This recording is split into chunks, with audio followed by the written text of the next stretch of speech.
नमस्कार साथियों, स्वागत है आपका हमारे YouTube चैनल तोमर जी इंस्पायर्स पर। साथियों, आज हम आपके लिए मुद्दा लेके आए हैं जो सुप्रीम कोर्ट का एक लैंडमार्क डिसीजन है कि एससी का ऐतिहासिक निर्णय, एससी मतलब सुप्रीम कोर्ट का ऐतिहासिक निर्णय कि नहीं हो सकेगा समलैंगिक विवाह। साथियों, सेम सेक्स मैरिज को कानूनी मान्यता देने से सुप्रीम कोर्ट ने साफ इनकार कर दिया है। 17 अक्टूबर को 5 जजों की संविधान पीठ ने कहा है कि कोर्ट स्पेशल मैरिज एक्ट में बदलाव नहीं कर सकता है। जस्टिस DY चंद्रचूड़, जस्टिस हिमा कोहली, जस्टिस संजय सिंह किशन कौल, जस्टिस रविंद्र भट्ट और जस्टिस S नरसिम्हा ने ये लैंडमार्क डिसीजन दिया है। सुप्रीम कोर्ट ने कहा है कि शादी मौलिक अधिकार नहीं है, हर व्यक्ति को अपना पार्टनर चुनने का अधिकार है। सुप्रीम कोर्ट ने केंद्र से कहा है केंद्र सरकार समलैंगिक लोगों के अधिकार के लिए कमेटी बनाए। यह कमेटी राशन कार्ड में समलैंगिक जोड़ों को परिवार के रूप में शामिल करने, समलैंगिक जोड़ों को संयुक्त बैंक खातों के लिए नामांकन करने, पेंशन, ग्रेच्युटी आदि पर विचार करेगी। समिति की रिपोर्ट को केंद्र सरकार के स्तर पर देखा जाएगा। दुनिया में क्या चल रहा है, क्या नहीं चल रहा है, हम इस पर चर्चा करेंगे। साथियों, इसी के साथ ही चूँकि टॉपिक समलैंगिक का है तो यहाँ पर आपको कुछ चीज़ों को जानने की ज़रूरत रहेगी। समलैंगिकों को हम 5 चीज़ों में डिवाइड करते हैं। LGBTQ। L stand for lesbian. Lesbian के लिए एल का इस्तेमाल होता है। लेस्बियन कौन है? ऐसी महिलाएं जिनकी महिलाओं में ही रुचि है, यानी जो महिलाएं आपस में शादी करना चाहती हैं या साथ रहना चाहती हैं या साथ जीवन बिताना चाहती हैं। जी का मतलब होता है गे, ऐसे पुरुष जिनकी पुरुषों में रुचि है, पुरुषों के साथ रहना चाहते हैं या जो कुछ भी है जो उनके साथ जीवन बिताना चाहते हैं। तीसरा नंबर होता है बी मतलब बाइसेक्सुअल।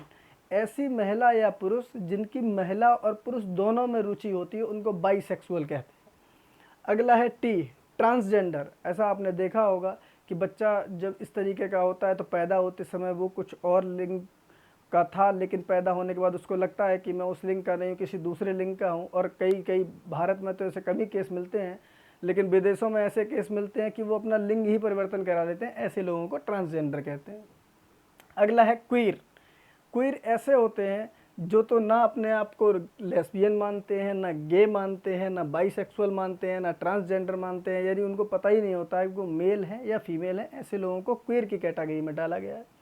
साथियों, आजकल इसकी कुछ और तरीके के जो है पाए जा रहे हैं समलैंगिक, जिनको LGBTQ की प्लस श्रेणी में डाला गया है। आप लोग सोच रहे होंगे कि ये कौन सा टॉपिक, क्या टॉपिक लेके आ रहे हैं। मेरा ऐसा मानना है कि जानकारी सभी चीज़ों की होनी चाहिए, क्योंकि प्रश्न पत्र में, पेपर में जो आप देने जाएंगे उनमें इनसे संबंधित प्रश्न आपसे पूछे जा सकते हैं। क्योंकि ये सुप्रीम कोर्ट का एक लैंडमार्क डिसीजन है। सुप्रीम कोर्ट ने एक डिसीजन दिया है और इस काफ़ी चर्चा में है।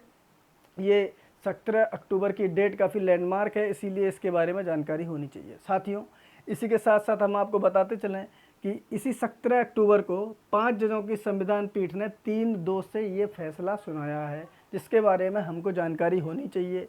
साथियों, जो लोग याचिकाकर्ता थे, जो लोग इसके बारे में ये केस लेके सुप्रीम कोर्ट में गए थे या कोर्ट्स में, विभिन्न कोर्टों में गए थे, उन्होंने अपनी दलील दी थी कि भाई ये हमारे समानता के अधिकार का हनन है, कि ये हमारे स्वतंत्रता के अधिकार का हनन है, या हमारे सोशल बेनिफिट्स को जो है दिक्कत देता है। इस तरीके से वो अपनी जो पिटीशंस थी या जो याचिकाएं थी वो कोर्ट के पास लेके गए थे। लेकिन ये सब समझाने से पहले मैं आपको थोड़ा सा याद दिला दूं कि जब भारत के जो राज्य और संघ सूची है उसका बंटवारा किस तरीके से, संघ मतलब केंद्र सरकार की सूची में कौन कौन से विषय आते हैं, राज्य सरकार की सूची में कौन कौन से विषय आते हैं, और कुछ विषय ऐसे हैं जो केंद्र और राज्य दोनों की सूची में आते हैं। आज मैं आपको फौरी तौर पर ही समझा रहा हूँ, किसी दिन इसका पूरा हम जो है सेशन लेके आएंगे तब आपको अच्छे से समझाएंगे। देखिए, अब इसका मतलब क्या, पहले थोड़ा सा मतलब समझ लीजिए। केंद्र सूची में वो विषय आते हैं जिन पर कानून केवल केंद्र ही बना सकता है और केंद्र का बनाया हुआ कानून ही प्रभावी होगा। राज्य सूची में वो विषय आते हैं जिन पर कानून राज्य बना सकता है और राज्य के द्वारा बनाया हुआ कानून ही प्रभावी होगा।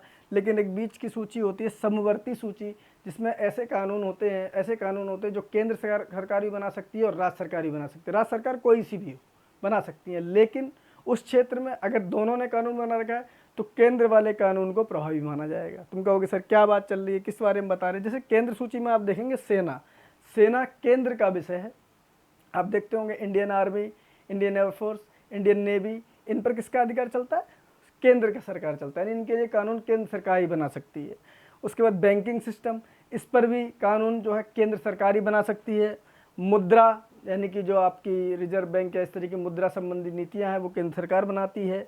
विदेशी मामले, विदेशी मामलों के लिए भी जो नियम कानून होते हैं, जो नीतियां होती है वो केंद्र सरकार बनाती है। आपने हमेशा देखा होगा कि भारत के जो विदेश मंत्री हैं एस जयशंकर हैं, इससे पहले सुषमा स्वराज थी या और भी फॉरेन मिनिस्टर्स भारत के रहे हैं, लेकिन किसी प्रदेश का फॉरेन मिनिस्टर नहीं हो सकता, क्योंकि जो विदेश मामले हैं ये केंद्र सरकार के अंतर्गत आते हैं। उसके बाद संचार के मामले, जैसे आपकी जो संचार व्यवस्था है वो भी केंद्र सरकार के ही अधीन होती है, केंद्र ही उस पर कानून बनाती है, राज्य कभी भी इस पर कानून नहीं बना सकता है। राज्य सूची के विषय की अगर हम बात करें तो आपने देखा होगा पुलिस, पुलिस एक राज्य सूची का विषय है। आपने देखा होगा Uttar Pradesh police, Bihar police, MP police, Delhi police, Rajasthan police, ये सब अलग अलग पुलिस क्यों होती है? क्योंकि ये राज्य सूची का विषय है। इस पर कानून राज्य सरकार बना सकती है और राज्य सरकार ही इसके लिए कानून बनाने के लिए उत्तरदायित्व रखती है।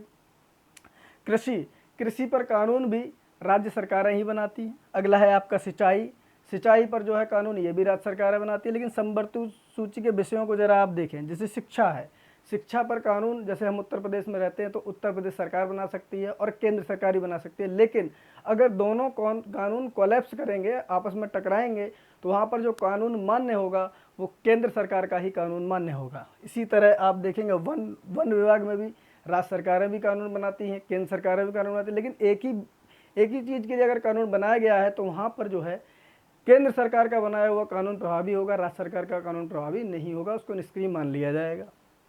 साथ ही के साथ व्यापार, व्यापार में जो है केंद्र भी कानून बनाएगा, राज्य भी कानून बनाएगा। चूंकि समवर्ती सूची का विषय है तो केंद्र और राज्य ने अगर एक ही विषय पे कानून बना रखा है जो समवर्ती सूची में आता है तो उसमें केंद्र का बनाया हुआ कानून जो है प्रभावी होगा और राज्य का बनाया हुआ कानून प्रभावी नहीं होगा। लेकिन आज जो चर्चा चल रही है वो शादी की चल रही है मित्रों, शादी की। ये एक समवर्ती सूची का विषय है।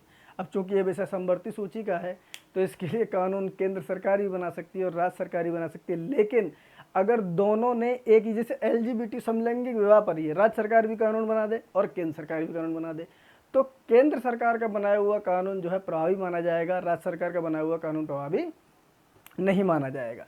इसी के साथ साथ साथियों मैं आपको बताऊं कि दुनिया में क्या स्थिति चल रही है।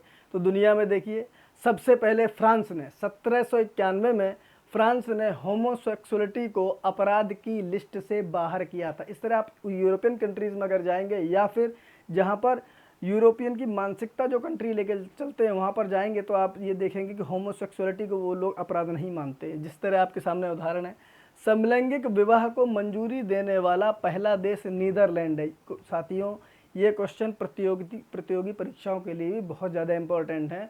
आप लोग साथी के साथ तैयार करते रहिए। आपके लिए मैं भी वाइट बोर्ड खाली छोड़ दूंगा, उसका आप स्क्रीनशॉट लेकर उसको लिख लीजिएगा। कुल मिलाकर 23 देश ऐसे हैं जो इसको अपराध नहीं मानते। अब उन देशों में आप देखेंगे ताइवान है, यूके है, फ्रांस है, यूएसए है, जर्मनी है, ऑस्ट्रेलिया है, काफ़ी कनाडा है, बहुत सारे देश ऐसे हैं जो इसको अपराध नहीं मानते हैं। और जो सबसे इम्पोर्टेंट है वो साउथ अफ्रीका।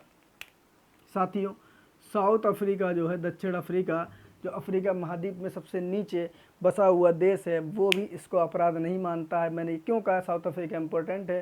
क्योंकि साउथ अफ्रीका अफ्रीका महाद्वीप का इकलौता देश है जो समलैंगिक, जो होमोसेक्सुअलिटी को अपराध नहीं मानता है।